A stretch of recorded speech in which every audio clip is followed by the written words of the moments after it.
السلام علیکم ورحمۃ اللہ وبرکاتہ۔ الحمد للہ رب العالمین والصلاة والسلام علی رسول الامین وعلی آلہ وصحبہ اجمعین ومن تبعہم بإحسان الی یوم الدین، اما بعد۔ رب اشرح لی صدری ویسر لی امری واحلل عقدۃ من لسانی یفقہوا قولی، رب زدنی علما، اللهم انفعنا بما علمتنا وعلمنا ما ينفعنا وزدنا علما وعملا، آمین یا رب العالمین۔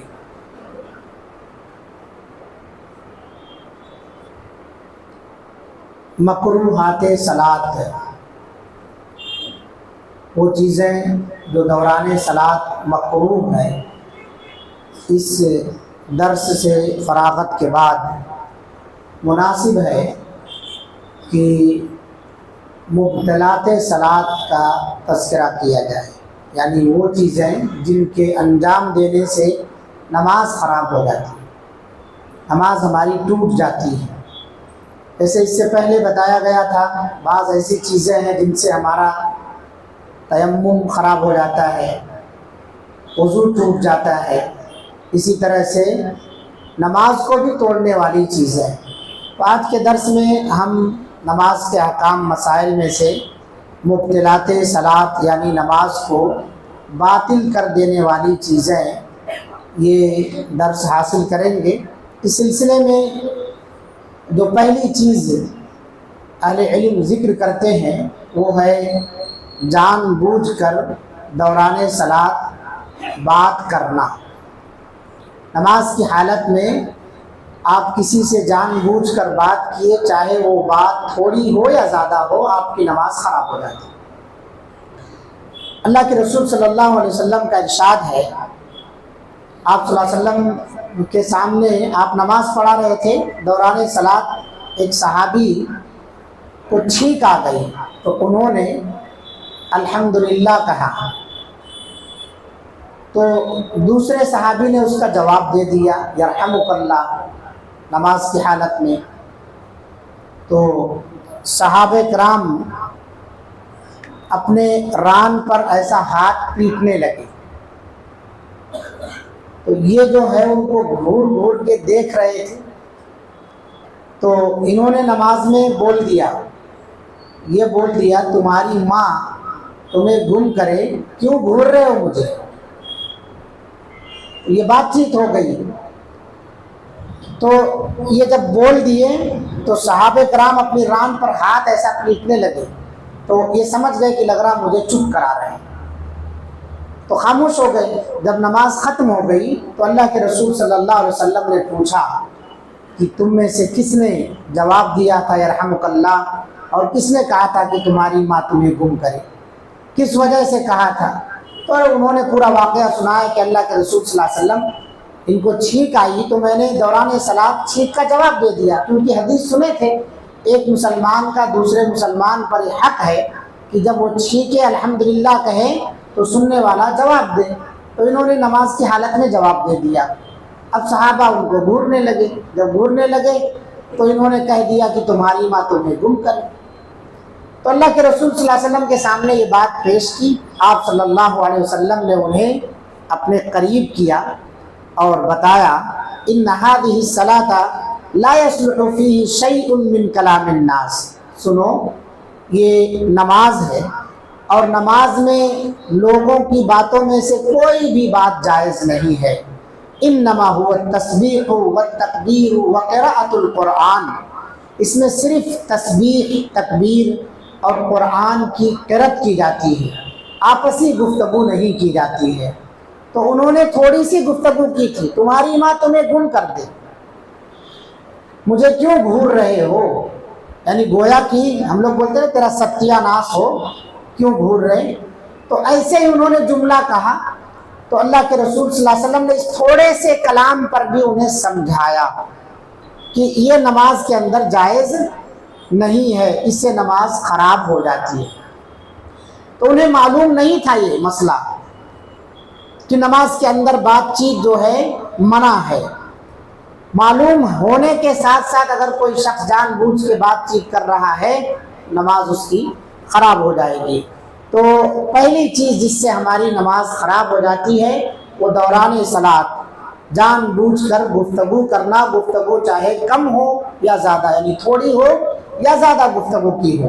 اس سلسلے میں ہمیں بچوں کو سمجھانا چاہیے۔ چھوٹے چھوٹے بچے آپس میں بات چیت کرتے رہتے ہیں، ہم انہیں ایک بار، دو بار، چار بار سمجھائیں گے تو انشاءاللہ انہیں سمجھ میں بات آ جائے گی کہ نماز کے اندر ہمیں اللہ سے سرگوشی کرنی ہوتی ہے، آپس میں گفتگو کرنا نہیں ہوتا ہے۔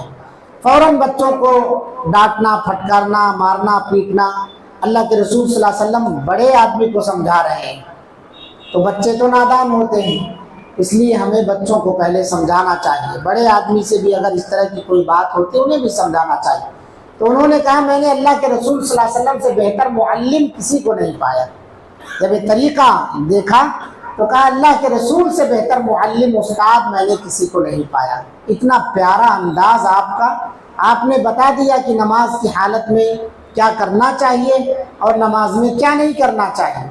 تو انسان کو یہ خیال رہنا چاہیے کہ ہم نماز کی حالت میں یہ چیزیں کرنے سے نماز ہماری خراب ہو سکتی ہے۔ اسی طرح سے دوسری چیز جس سے ہماری نماز خراب ہو جاتی ہے، باطل ہو جاتی ہے، وہ ہے وضو یا غسل کو واجب کر دینے والی حالتوں میں سے کوئی حالت پیش آ جائے، حدث اصغر یا حدث اکبر لاحق ہو جائے، ہوا خارج ہو جائے، اسی طرح سے اور بھی کوئی چیز ہے۔ انسان نماز کی حالت میں کھڑا ہے، ذہن کسی اور طرف چلا گیا، مزی نکل گئی اس کی، ہے نا، اور کوئی اور حالت پیش آ گئی، پیشاب اس کا ٹپک گیا، بیماری نہیں ہے اس کو مگر پیشاب ٹپک گیا نماز کی حالت میں ہی، تو اس کا وضو ٹوٹ گیا، اور وضو ٹوٹا تو نماز خراب ہو گئی اس کی۔ ایسے ہی غسل والی حالت اگر نماز کی حالت میں کبھی پیدا ہو گئی، یہ سب ہوتا نہیں ہے لیکن کبھی کبھار پیدا ہو گئی کسی کے ساتھ، تو اس کی نماز خراب ہو جاتی ہے، اسے نماز ریپیٹ کرنا چاہیے۔ اسی طرح سے دوران صلات ہنس دینا، خواہ ہنسی معمولی ہی کیوں نہ ہو۔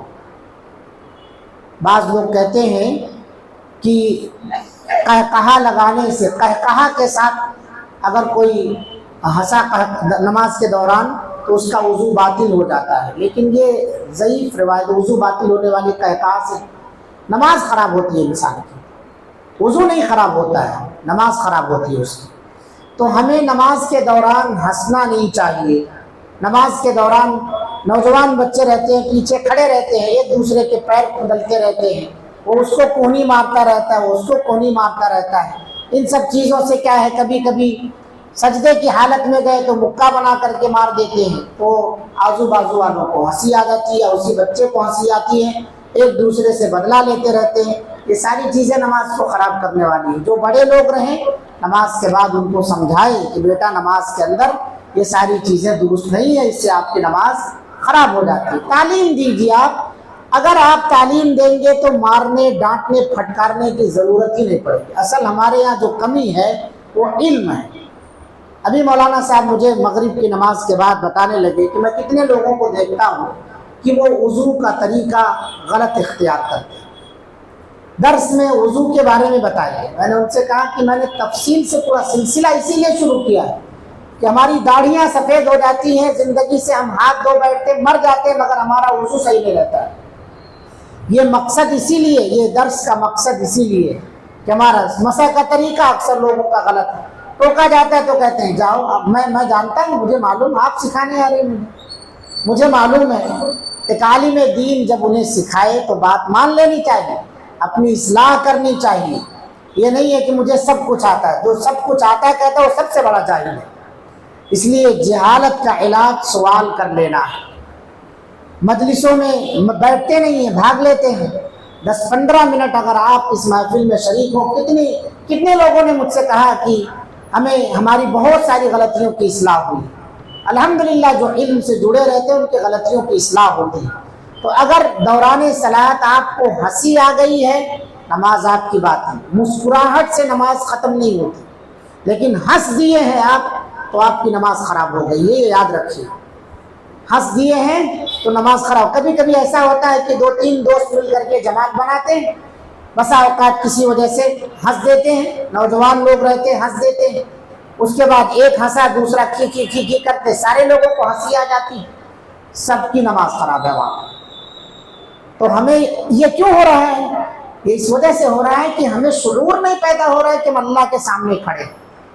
عبادت میں ہم احسان کا جو مرتبہ ہے اس کو خیال رکھیں کہ عبادت ایسے کریں اللہ تعالیٰ کی کہ اللہ ہمیں دیکھ رہا ہے۔ پہلا مرتبہ ہے کہ ہم اللہ کو دیکھ رہے ہیں، یہ اگر خیال نہیں آتا ہے تو اتنا ڈر رہنا چاہیے کہ اللہ ہمیں دیکھ رہا ہے، تو پھر ہنس کے دکھائیے۔ اللہ نے کہا فَلْيَضْحَكُوا قَلِيلًا وَلْيَبْكُوا كَثِيرًا، لوگوں کو چاہیے کہ ہنسے کم روئیں زیادہ۔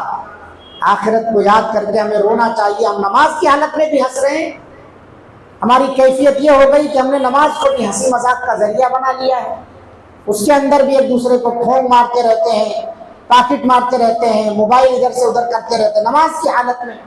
اللہ رحم فرمائے۔ تو دوران صلاۃ ہنسی آ گئی آپ کو، چاہے وہ ہنسی تھوڑی سی ہی کیوں نہ ہو، آپ کی نماز خراب کر دینے والی۔ ایسے ہی جان بوجھ کر نماز کے اندر رکوع، سجدہ، قیام، قعود کا اضافہ کر دینا۔ 2 سجدے کی جگہ پر آپ نے 3، یعنی کوئی رکن آپ نے زائد کر دیا، کوئی واجب آپ نے زائد کر دیا، کوئی شرط آپ نے زائد کر دی، کچھ بھی کر دیا آپ نے جان بوجھ کر کے۔ تو جان بوجھ کر اگر آپ 2 رکوع کر لیے ہیں، 3 سجدے کر لیے ہیں، 4 رکعت کی جگہ پر 5 رکعت پڑھ لیے ہیں، آپ کی نماز باطل ہے، نماز آپ کی باطل ہے۔ ہاں بھول چوک سے تو اس کے لیے سجدے 100 ہے، لیکن جان بوجھ کر اگر آپ نے اضافہ کر دیا ہے کہ نہیں مجھے 5 رکعت پڑھنے کا شوق چررایا ہوا ہے، تو آپ کی نماز اللہ کی بارگاہ میں قبول نہیں ہوگی۔ کیوں؟ کیونکہ عبادت کے قبولیت کے لیے 2 شرط ہیں، ایک اللہ تعالیٰ کے لیے خالص ہونا وہ عبادت، دوسرا نبی کا طریقہ ہونا وہاں پر۔ 5 رکعت تو نبی نے ظہر کی نہیں پڑھی، عصر کی نہیں پڑھی، عشاء کی نہیں پڑھی، کس کے طریقے پر آپ پڑھ رہے ہیں؟ تو نبی کا طریقہ ہونا ضروری ہے کسی بھی عبادت کی قبولیت کے لیے۔ اللہ کے رسول صلی اللہ علیہ وسلم کا ارشاد ہے رکوع، سجود، قیام اور صلاۃ سے فارغ ہونے، سلام پھیرنے میں مجھ سے پہل نہ کیا کرو۔ کچھ لوگوں کو دیکھا جاتا ہے کہ امام ابھی دوسرا سلام نہیں پھیرا کہ اس سے پہلے رکعت جو چھوٹی اس کو مکمل کرنے کے لیے کھڑے ہو جاتے ہیں۔ جب تک امام دونوں سلام سے فارغ نہ ہو جائے، مقتدیوں کو چھوٹی ہوئی رکعتیں مکمل کرنے کے لیے کھڑے نہیں ہونا چاہیے۔ امام سے پہل کرنا ہوا، اس کا ابھی دوسرا سلام باقی اور آپ کھڑے ہو گئے، امام سے پہل کر لیا، اس سے بچنا چاہیے۔ اسی طرح سے امام کے دوسرا سلام پھیرنے سے پہلے آپ سلام پھیر کے پلٹ کے بیٹھ مت جائیے۔ بہت سارے لوگوں کو دیکھا جاتا ہے وہ امام ابھی ادھر گردن مڑ رہی ہے کہ ادھر پلٹ گئے، تو یہ نماز آپ کی خراب ہو چکی ہے۔ آپ عمر بھر اسی طرح کی عبادت کرتے رہے اور ہر نماز کو اسی طرح خراب کر رہے ہیں آپ، تو ہمیں فکر کرنی چاہیے۔ نیکیاں تو ہم کرتے لیکن نیکیوں کی حفاظت کی ہمیں فکر نہیں ہے، وہ نیکی محفوظ کیسے رہے، سیف کیسے رہے، اس کی حفاظت کی فکر نہیں ہے۔ تو رکوع، سجود، قیام اور صلاۃ سے فارغ ہونے میں، یعنی سلام پھیرنے سے پہلے امام کے ہمیں کبھی بھی پہل نہیں کرنا چاہیے، اس سے ہماری نماز خراب ہو جاتی ہے۔ اور ایسے ہی جان بوجھ کر کوئی رکن یا شرط چھوڑ دینا، وہاں کیا تھا اضافہ کر دینا، زائد ایکسٹرا کر دینا، آپ نے چھوڑ دیا۔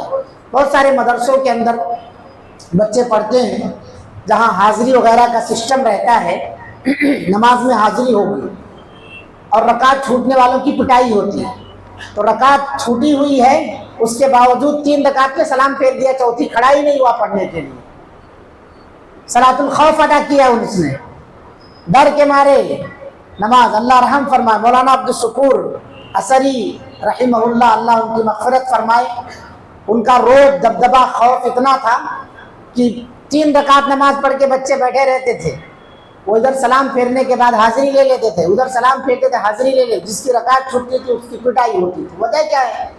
عادت ڈالی جاتی تھی کہ تکبیر تحریمہ میں آپ کو رہنا ہے۔ آپ اسی کام کے لیے مدرسے میں داخلہ لیے ہیں، نماز پڑھنا ہے، قرآن پڑھنا ہے، کتابیں پڑھنا ہے، پھر کیوں آپ نماز سے پیچھے رہ جا رہے ہیں؟ کیوں رکعتیں آپ کی چھوٹ رہی ہیں؟ ایک استاد پورے کمروں میں ہاسٹل میں گھوم گھوم کے آ رہا ہے، جگا کے آ رہا ہے، آپ کو اٹھا کے آ رہا ہے، ایک بار نہیں 2 بار جاتا ہے کمرے میں، چلو نماز کے لیے، چلو نماز کے لیے، پھر تاخیر سے آپ آ کے رکعت چھوڑ دے رہے ہیں، تو اس پر سرزنش تو ہونا ہے۔ اور اللہ کے رسول صلی اللہ علیہ وسلم نے بھی سرزنش کا ارادہ کر لیا تھا کہ جو لوگ نماز میں دیر سے آتے ہیں، میں اپنی جگہ پر کسی اور کو امام کھڑا کر دوں اور ان لوگوں کے گھروں کو چلا جاؤں اور انہیں گھروں سمیت آگ سے جلا دوں۔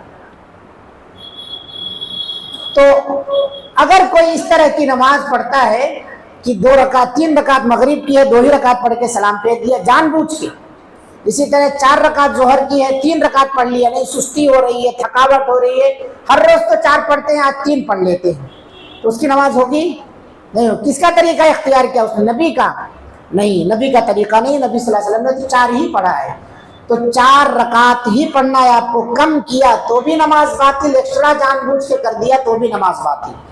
اسی طرح سے نماز کی حالت میں جان بوجھ کر کھانا پینا، نماز کی حالت میں اکثر دیکھا جاتا ہے کچھ شعور یافتہ بچے بھی ہوتے، چھوٹے ہی نہیں ہیں، وہ تراویح کی نمازوں میں اکثر پیکٹ ویکٹ لے کر کے آتے ہیں، وہ کھاتے رہتے ہیں نیت باندھے رہتے ہیں، چاکلیٹ ٹافی کچھ لیے رہتے ہیں اور نیت باندھے رہتے ہیں۔ ہمیں سمجھانا چاہیے ایسے بچوں کو، نماز کی حالت میں کھانا پینا منع ہے، اسی لیے جب آپ کچھ کھا پی لیں اور نماز کو آ رہے ہیں تو کلی کر کے آئیے آپ، تاکہ دوران صلاۃ وہ جو دانت میں کوئی چیز پھنسی ہے وہ نماز میں آپ کے خشوع خضوع کو خراب نہ کرے۔ دودھ پی لیا آپ نے، کلی کر کے آئیے، کچھ بھی کھا پی کے آ رہے ہیں کلی کر کے آئیے آپ، تاکہ منہ میں کوئی دانہ پھنس کر کے دانت وغیرہ میں نماز کی حالت میں ڈسٹرب نہ کرے، آپ کو، آپ کا خشوع خضوع خراب نہ کرے۔ تو جب اتنا اہتمام ہے شریعت کے اندر تو دوران صلاۃ کھانے پینے کی اجازت کہاں سے؟ جب آپ نے تکبیر باندھ لی، تکبیر تحریمہ کہہ دیا اللہ اکبر، اس کے بعد بولنا چالنا حرام ہے، ادھر ادھر دیکھنا حرام ہے، کچھ کھانا پینا حرام ہے، بہت زیادہ حرکت کرنا نماز کی حالت میں حرام ہے۔ کچھ لوگوں کو دیکھا جاتا ہے اکثر بال سنوارتے رہتے ہیں، کپڑا سنوارتے رہتے ہیں، بہت زیادہ حرکت کرنے سے آپ کی نماز بھی خراب ہو سکتی، ثواب میں جو کمی ہوگی نماز بھی خراب ہو سکتی ہے آپ کی، اس لیے اس سے اجتناب کرنا چاہیے۔ تو دوران صلاۃ جان بوجھ کر کوئی بھی چیز کھانا پینا نہیں، علامہ ابن منذر نے اس پر اجماع نقل کیا ہے کہ آپ کی نماز خراب ہو جائے گی۔ اسی طرح سے نمازی کے آگے سے اگر وہ سترہ نہ رکھا ہو، کتا، عورت اور گدھا، کالا کتا، عورت میں بالغہ عورت اور گدھا، یہ تینوں گزر گئے، آپ نے سترہ نہیں رکھا، نماز پڑھ رہے ہیں تو آپ کی نماز باطل ہو جاتی ہے۔ اس لیے آپ کو چاہیے کہ نماز سے پہلے سترے کا اہتمام کر لیں، سترے کا اہتمام کر لیں تاکہ آپ کی نماز محفوظ رہے۔ تو یہ 7 چیزیں آج کے درس میں نماز کو باطل کر دینے والی چیزوں میں سے گنایا گیا ہے۔ پہلی چیز ہے جان بوجھ کر بات چیت کرنا، بات چیت چاہے تھوڑی ہو یا زیادہ۔ دوسری چیز ہے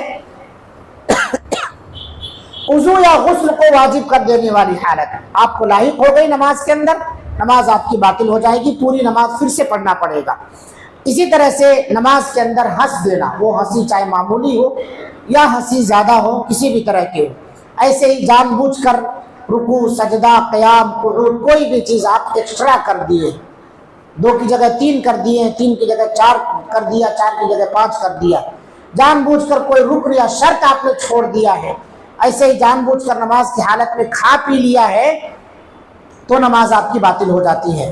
اور اسی طرح سے آپ سترہ رکھے بغیر نماز پڑھ رہے ہیں، آپ کے نماز کی جگہ سے، سجدے کی جگہ سے سامنے سے کتا گزر گیا، عورت گزر گئی بالغہ اور گدھا گزر گیا تو آپ کی نماز باطل ہو جائے گی۔ ان سب چیزوں کا خیال رکھتے ہوئے نماز ادا کریں۔ اللہ تعالیٰ سے دعا ہے اللہ رب العالمین ہم سب کو اپنی نمازوں کی حفاظت کرنے کی توفیق عطا فرما، 5 وقتہ نمازوں کا اللہ تعالیٰ ہمیں پابند بنا، ہم سے سستی کوتاہی جو بھی ہو رہی ہے عبادتوں کے سلسلے میں اللہ رب العالمین اس کے اصلاح کی توفیق عطا فرما۔ رب العالمین ہم تمام لوگوں کو ایک اور نیک بنا، ہماری ساری عبادتوں کو، دعاؤں کو قبول فرما۔